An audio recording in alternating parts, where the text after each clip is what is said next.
বাংলাদেশ ভারত টানাপোড়েনের মধ্যেই চাঁপাইনবাবগঞ্জ সীমান্তে বাংলাদেশি ও ভারতীয়দের মধ্যে সংঘর্ষের ঘটনা ঘটেছে। শনিবার চাঁপাইনবাবগঞ্জের কিরণগঞ্জ সীমান্তে ভারতীয় ও বাংলাদেশিদের মধ্যে এই সংঘর্ষের ঘটনা ঘটে। বেলা 11টার দিকে এই ঘটনা ঘটে বলে জানাচ্ছে স্থানীয়রা। এ সময় সীমান্তের উভয় পাশে অতিরিক্ত বিজিবি, বিএসএফ মোতায়েন করা হয়।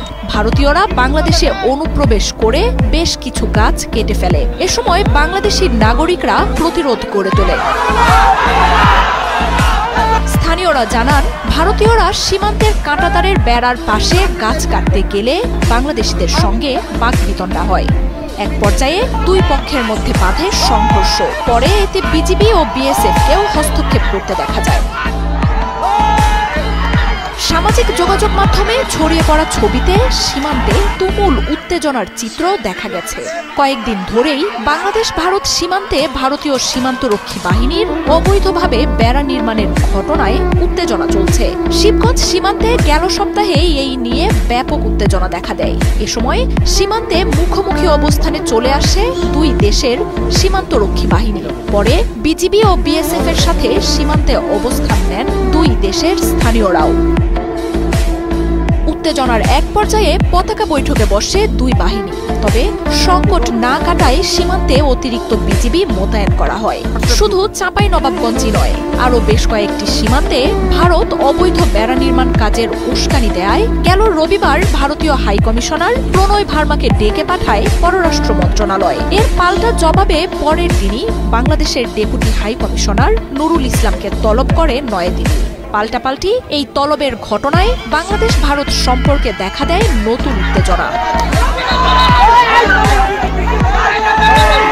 ভারতের রাষ্ট্রদূতের সাথে বৈঠকে সীমান্তে বিএসএফ এর উস্কানিমূলক কর্মকাণ্ডের বিষয়ে উদ্বেগ জানানো হয়। বারবার অঙ্গীকার দিয়েও ভারত সীমান্ত হত্যা অব্যাহত রাখায় জানানো হয় অসন্তোষ।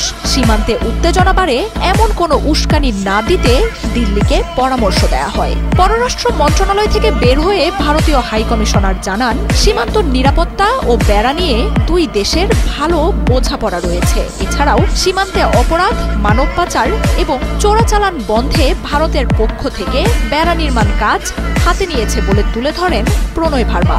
সহযোগিতার মাধ্যমে সংকট সমাধানের কথাও জানান তিনি। তবে ঢাকার কড়া বার্তার কয়েক ঘন্টা পরই দিল্লিতে বাংলাদেশের ডেপুটি হাই কমিশনার নুরুল ইসলামকে তলব করে ভারতের পররাষ্ট্র মন্ত্রণালয়।